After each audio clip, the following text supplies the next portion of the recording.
А она што си следува во продолжение веднаш по вестите е првиот разговор за ова утро, додека јас ги читав вестите.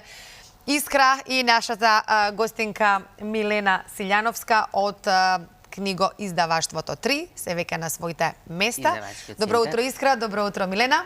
Како сте ова утро? Добро утро. Добро расположени? Споро се уште, ама ќе биде. Ќе биде, полека почнува денот. Да, полека. Имаме и подароци за гледачите, така Искра? Имаме подароци, секогаш Милена кога доаѓа, никогаш не доаѓа со празни раце, да, културно девојче. Две книги ќе поделиме на наши редовни гледачи. И брзи гледачи, кои што први ќе се јават. Кои што имаат брзи прсти. Да. Повелете. Благодарам, Милена. Добро утро, Милена. Добро утро и од мене. Како си? Одлично, расположено, начитано ова лето и како што гледам како што полека гледаме дека ни се лизга низ раце и утрата и ноќите стануваат се по-студени, по-свежи, но ќе донесеме една читачка есен, па читачка зима и сето тоа во круг. Да, и насловот е твој. Секогаш ја ставаме темата тебе, затоа што имаш оригинални наслови, летото завршува, но не и читањето не сме да заврши. Ајде сега малце една ретроспектива на ова лето.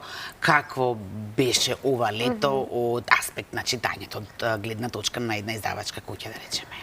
Имавме забележително читачко лето. Мислам дека за тоа имаше влијание и летниот фестивал на книгата, но и актуелните попусти, бидејќи оваа година за прв пат имавме една малку поинаква акција за време на летото, а тоа беше, ние ја нарековме Book Alert, која што секоја недела носеше 12 мощни актуелни наслови, кои што ги гледавме од топ листите, комунициравме со читателите што би сакале да видат на 50% попуст и гледавме дека тоа навистина доста функционира и имаше забележителни нарачки од различни градови, не само кај нас, имавме неколку распродажби во сите 3 книжарници кои што кружеа и тоа мислам дека најмногу придонесе за да имаме една таква безпрекорна топ 10 листа која што ќе вброи наслови од сите жанрови.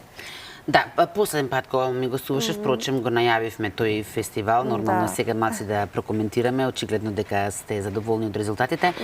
Она што пред да навлеземе кои беа најчитани автори, најбарани дела, секогаш вие сите активности што ги имате или акции, на некој начин ги скенирате читателите, нели?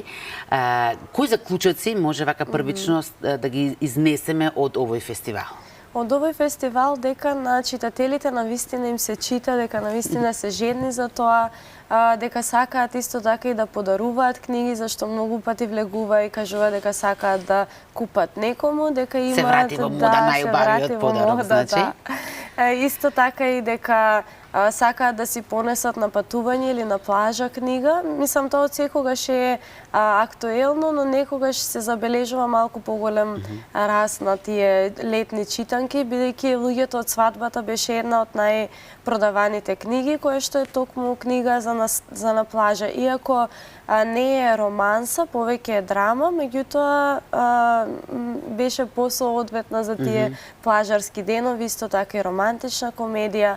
Елиф Шафак на небото има реки, откако пристигна уште пред сајмот, тоа продолжи некако тој бран, тони од Румена Божаровска остана се уште актуелна, но тука се и насловите од публицистиката, во главно Габор Мате, исто и дневникот на еден извршен директор, кој што авторот има еден популарен подкаст, гледам дека полека и нашите луѓе почнуваат да ги слушаат тие подкасти и да им се оддаваат. Македонските автори секако и тие си беа актуелни, но сепак се издвојуваше и класиката како Достоевски со бедни луѓе и Силвија Плат беше изненадување за време на фестивалот кој што пристигна со незиниот роман Стакленото ѕвоно. А во текот на летово имавте ли некој изненадување, да речеме, дело што не очекувавте дека толку ќе биде барано, па да стане летен хит? Па ете може и книгата што ја споменав, Луѓето од свадбата, затоа што не очекувавме, бидејќи тие странски хитови кои што се најпродавани во странство, многу често се случува и да не се кај нас меѓу најпродаваните и обратно некоја книга како Рафаела Жордано, твојот втор живот почнува кога ќе сватиш дека имаш само еден. Таа книга е популарна во Франција, меѓутоа на светските платформи не е многу популарна, а кај нас едноставно функционира, може би има влијание и какво е сензибилитетот, емотивноста во книгата, бидејќи генерално нашите читатели се емотивни, мислам сакаат да читаат книги кои што ќе ги мотивираат повеќе од срце отколку од ум, бидејќи има нели разлика меѓу инспирација и мотивација, меѓу срцето и умот, тие се повеќе насочени кон срцето. Во однос на вкусот, да речеме, како би го дефинирала на читателите ова лето, има ли некои промени во однос на минатото?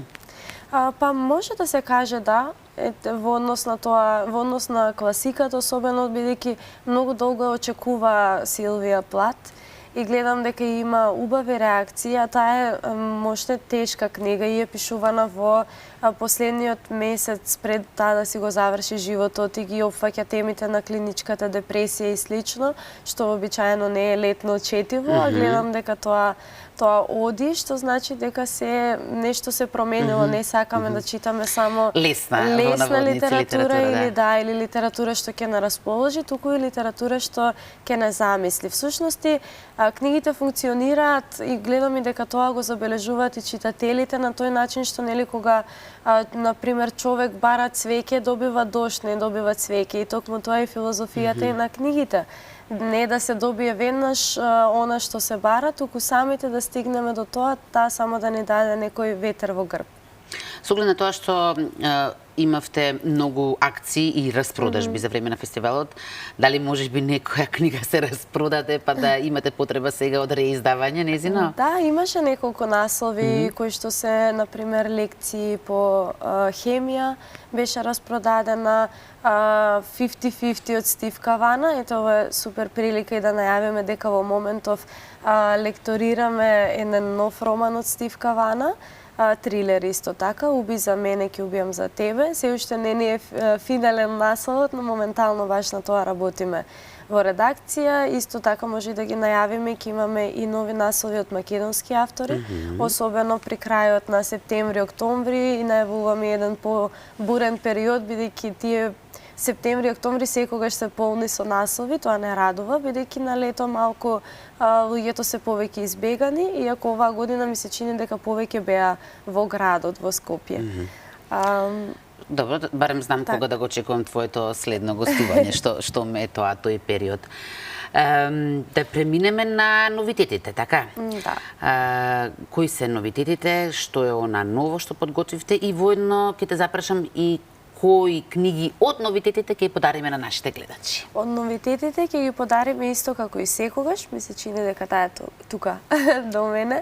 Тоа е од авторот на Психологија на парите, која што е една од најбараните во својата област на бизнис литературата. Ете за читателите кои што сакаат да се предадат на таква литература. И Силвија Плат, која што во моментов ја немаме тука, но ја има во сите наши книжарници, иако ќе ги повикаме во нашата книжарница во Дебар Мало да си ги подигнат примероците. Од другите наслови, овие се уште актуелни, 48 закони на моќта и бедни луѓе. Исто така ќе најавиме и дека до крајот на годината треба да имаме уште 2 наслови од Роберт Грин. Мислам дека неговата актуелност никогаш не потпаѓа, веројатно затоа што е најреволуционерен и тоа е доказ дека книгата мора да биде и малку поинаква за да може да го добие сето она потребно внимание. Добро, во тој случај ќе можеме да ги отвориме линиите. Побарав твоја дозвола, ти благодарам. И рековме ќе подариме 2 книги на 2 гледачи или 2 гледачки кои што први ќе се вклучат во програма. Ќе ми дадете знак кога ќе биде тоа, а во меѓувреме јас сакав да ја прашам Милена, споменавме кои книги го одбележаа летово. Покрај фестивалот, кој што се покажа како успешен, кои други настани ти го одбележаа летото? Можам да кажам распродажбите, бидејќи иако на распродажбите се продаваат постари изданија, особено оние како мемуарите на една гејша или Ден Браун, кои што веќе ги нема во продажба, но има некои заостанати примероци, например во магазини се продаваат по навистина мощни ниски цени како 150 денари, 199 денари. Сите оние книги што беа од проектот Звезди на светската книжевност, што вклучува извонредни класици, така што мислам дека распродажбите мене ми беа драги како од читачки настани, затоа што и самите луѓе кога ќе пристапат, кога ќе видат дека другите луѓе бараат, боричкаат по книгите, еден навистина многу топол момент. Јас немам информација, предпоставувам дека имаме веќе гледач на линија, секогаш Милена кога е тука не треба да почекаме за гледачите. Ајде, добро утро, повелете, во програма сте? Добро утро. Добро ви утро. Јас прво да се заблагодарам на издавачката Куќа 3, бидејќи ќе бидам трет пат наградена. Заблагодарувате за тоа што постои. Да не постои, ќе требаше да ја измислиме, така? Така е. И секогаш сум задоволна со тоа што го добивам и што го читам. Одлично. Што добивте минатите пати, за случајно да не се повториме? Минатиот пат добив од Венко Андоновски, азбука за непослушните.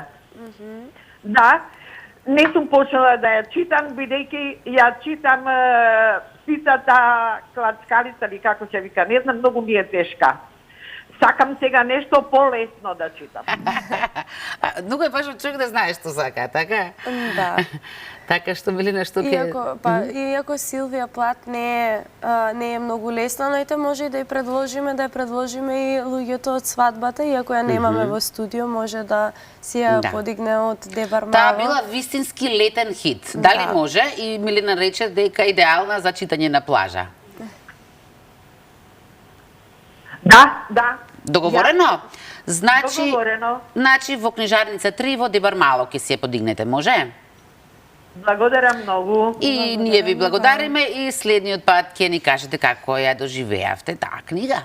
Ајде уште добро утро да кажам и на следниот гледач или гледачка. Повелете, програма сте? Добро утро. Добро утро. И за водителката и за гостинката. Ви благодариме. Ви посакувам пријатен ден. Исто и вам. И прв пат добивате награда, односно подарок книга од книжарница 3? Не, ја добив и од Елиф Шафак на Небото има реки. Аха. И овој пат ќе добие гледачката што, Милена? Стакленото звоно, бидејќи е послична на Сензибилитет на Шафак. И затоа што е гледачка, бидејќи сепак Силвија Плат влегува во таа феминистичка литература, мислам дека е соодветно на гледачка да ја дадеме. Дали сме задоволни од изборот на Милен? Презадоволни. Презадоволни. Мора да и веруваме, затоа што ги има прочитано сите возможни книги што постојат на планетава. Ви благодарам и вам на јавувањето. Милена, околу настаните кои што го одбележа летово, сакам да те прашам, бидејќи во саботата кога се слушнавме за ова гостување, ти беше на, веројатно, во моментот најубавото место кај нас, а тоа беа Струшките вечери на поезијата. Да, така. Само како публика или како учесник? Како учесник имавме организирано повеќе читања. Јас бев дел на читањата на современа македонска поезија и на Ноќи без интерпункција, што е навистина едно извонредно доживување. Мислам, самиот фестивал, самото тоа што си меѓу странски автори, постојано слушаш поезија, едноставно тие стихови некако си се лепат на тебе и се уште сум под импресии, постојано ми се навраќаат некои цитати што сум ги фатила во моментот.